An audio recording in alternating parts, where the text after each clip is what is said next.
Since the beginning, high school wrestling has been a pastime for men. The literal term mano a mano means hand-to-hand, but the Spanish created the saying to infer two men having a debate or two bullfighters in a ring.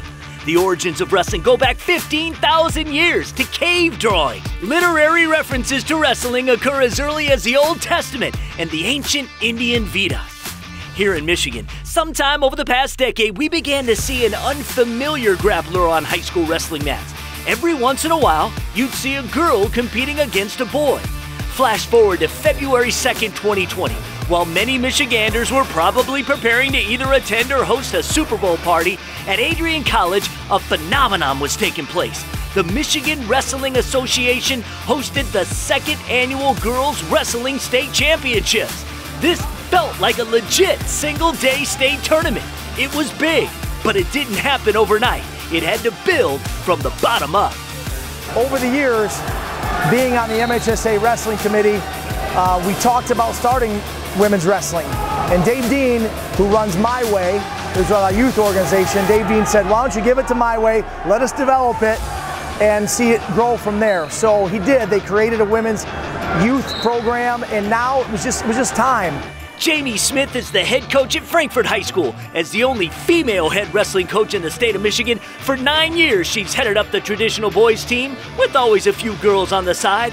5 brothers introduced her to the sport at a very young age. She wrestled in high school and in college. She married a wrestler, but this is new. 96, 97, 98. If there was one female in the gym, that was a big deal. And you got a lot of looks. So to then come here, I'm going to be honest, when we did the parade at the beginning, I've watched it with my brothers. I was pretty emotional for all of the girls, you know, and then to watch all of these men, to watch the male coaches supporting their athletes, it's overwhelming. When I first started wrestling, there was only one girl in the gym, it was basically just me. And if I saw another girl, it was exciting.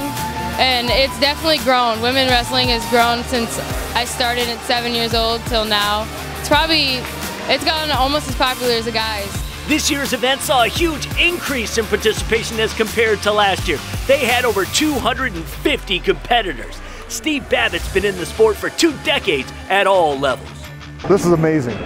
Completely blown away. I love seeing it. And it's fun.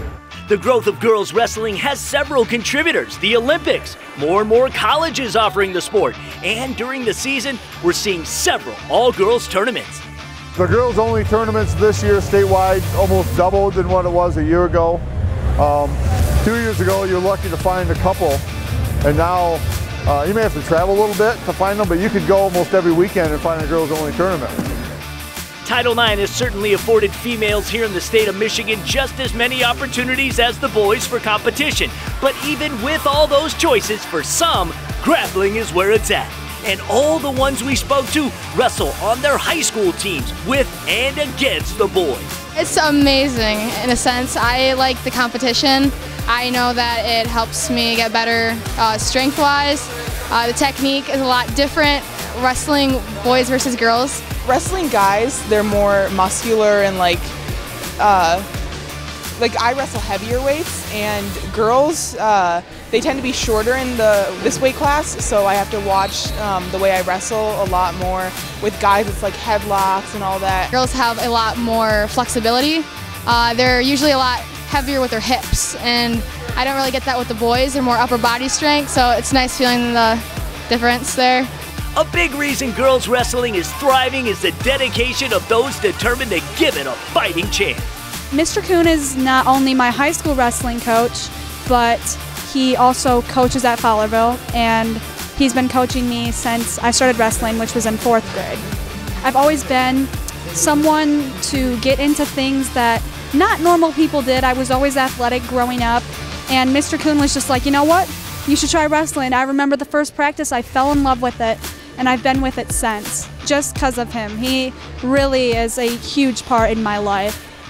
The big question is, what's next? Although not an MHSAA sport, they are involved. They're a presenting sponsor, so we're following all MHSA rules. The ultimate goal here is that this becomes another division in wrestling, not a separate sport, but another division, and the MHSA feels comfortable and that when they're ready, obviously take it under their umbrella? Hoping 2 years. I'm hoping that in 2 years we are at Ford Field with the boys. That next year we want to do some regionals and show again, here's the packet, we can run it just like we are with the boys and run alongside them, and there's room at Ford Field for us. That's really our mission. Number one mission of the MWA is obviously grow the sport. Part of growing the sport is growing the sport for everybody. That's what's great about wrestling. 103 pounders, 285, males, females, blind, deaf, you can wrestle. Because I used to do dance before, and that never has crossed my mind that I one day would be the top of the podium someday, and that day is today, and I'm so happy about that. In wrestling, yeah, exactly. I'm Lorne Plant for State Champs.